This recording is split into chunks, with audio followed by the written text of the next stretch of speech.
இந்த வீடியோவை தான் ரொம்ப நாளா தேடினேன். இது சிரிப்பதற்காக மட்டுமல்ல, சிந்திப்பதற்காகவும் தான். அரசியல்ல எத்தனையோ தலைவர்கள் இருக்காங்க.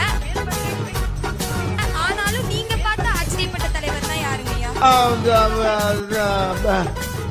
வந்து இப்ப நான் என்ன உங்களை சொல்றது? நம்ம முதலமைச்சர் தான். மர்க்கா சொல்லு. நம்ம முதலமைச்சர் தான். அம்மா, தாங்கள் மட்டும் பிறக்கவில்லை என்றால் தமிழ்நாடு கொள்ளைக்காடாக, ஆம் கோபாலபுரம் கொள்ளைக்காடாக ஆகியிருக்கும். மர்க்கா சொல்லு. நம்ம முதலமைச்சர் தான். நிச்சயமாக என் உடம்பில் உயிர் உள்ளவரை கழகத்தினுடைய பொதுச் செயலாளர் மதிப்பிற்குரிய தியாக தலைவி சின்னம்மா அவருடைய வழிகாட்டுதலின்படிதான் என்னுடைய அரசியல் பயணம் தொடரும். மர்க்கா சொல்லு. நம்ம முதலமைச்சர் தான். அண்ணன் டிடிவி அவர்கள் தங்களுடைய முதலமைச்சராக ஆட்சி பொறுப்பை ஏற்பார்கள். இல்லை, நான் இந்த அரங்கத்திலே தூக்கிலே தொங்குகிறேன், தூக்கிலே தொங்குகிறேன், தூக்கிலே தொங்குகிறேன். பெரிய சோழர் பரம்பரை. இவர் ராஜராஜ சோழன், அவர் ராஜேந்திர சோழன்.